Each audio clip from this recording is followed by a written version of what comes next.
किसी ने सोची भी न होगी कि बिहार सरकार भी ऐसा कुछ कर सकती है। बहुत बड़ी काम भाई साहब बिहार सरकार है। अगर आपको घूमने का शौक़ है, अगर आप चाह रहे हैं कि मैं लेह लद्दाख घूमूं और सिंधु नदी देखूं, वहाँ की पहाड़ों को देखूं और रास्तों को देखूं, थोड़ा सा मज़ा लूँ लेह लद्दाख का, तो आप जाएंगे तो बिहार सरकार आपको 20,000 रुपया देगी या फिर 50% आपके जो खर्चे हुए रहेंगे उसका देगी। मतलब मैक्सिमम 20,000 रुपया आपको बिहार सरकार देगी।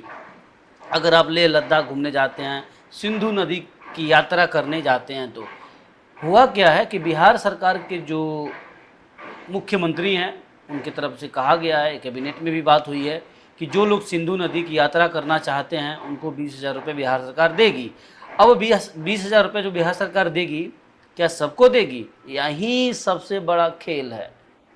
जो 20,000 रुपये का ऐलान हुआ है वह तो चलो भाई सही है कि भाई बिहार सरकार 20,000 रुपये देगी, आप जाओ सिंधु नदी देखो, लेह लद्दाख घूमो, खूब मौज करो, मस्ती करो, मौज ही मौज है और लोग खूब खुश हो रहे हैं। लेकिन क्या 20,000 रुपये सबको मिलने वाले हैं? अरे नहीं भैया, सबको नहीं मिलने वाले हैं। मिलने किसको है? अगर आपकी एज 18 प्लस है तब तो आपको मिलेंगे, लेकिन कितने लोगों को मिलेंगे? मात्र 100 लोगों को। यही तो असली खेल है। यानी 13 करोड़ की जनसंख्या वाले राज्य में जो लोग बिहार के निवासी हैं, मूल निवासी हैं, उनको सिंधु नदी यात्रा घूमने के लिए, मतलब सिंधु नदी घूमने जाने के लिए, लेह लद्दाख जाने के लिए 20,000 रुपये बिहार सरकार देगी, लेकिन उनमें से सिर्फ और सिर्फ 100 लोगों को ही देगी। बाकी लोग भाई थोड़ा धैर्य रखे, अगले साल की तैयारी करे, फिर जो छूट जाए वो अगले साल की तैयारी करे, फिर जो छूट जाए वो अगले साल की तैयारी करे, और उसके बाद नहीं जाएं तो भाई जाएं स्वर्ग में जाकर देखेंगे लेह लद्दाख।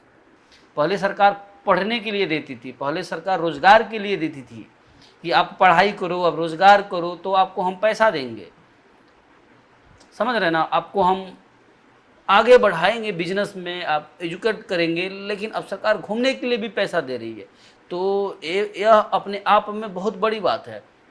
लेकिन जो 100 लोगों को देने वाली है सरकार, कहीं ऐसा ना हो कि ये 100 लोग सरकार में बैठे लोग हों, मतलब उनके बच्चे हों, या फिर सरकार में जो बैठे हों, या फिर किसी बड़े पदाधिकारी के बच्चे हो, या फिर कोई बड़ा पदाधिकारी हो, सरकारी कर्मचारी हो, उनको ये मतलब सौभाग्य प्राप्त उम्मीद करता हूँ ना हो।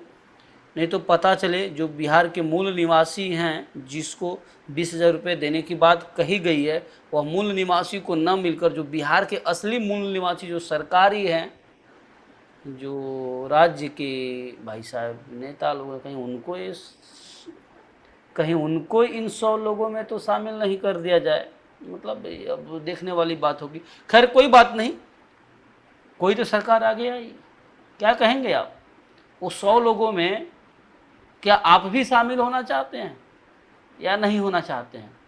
या फिर सरकार जो 100 लोगों की बात बोल रही है कि हम हर साल 100 लोगों को भेजेंगे, उसमें जो बोल रही है कि बिहार के जो मूल निवासी होंगे उनको ही हम देंगे और 18 प्लस होने चाहिए और मैक्सिमम 20,000 रुपये देंगे, तो ये 100 लोगों में क्या कोई किसान भी शामिल हो सकता है?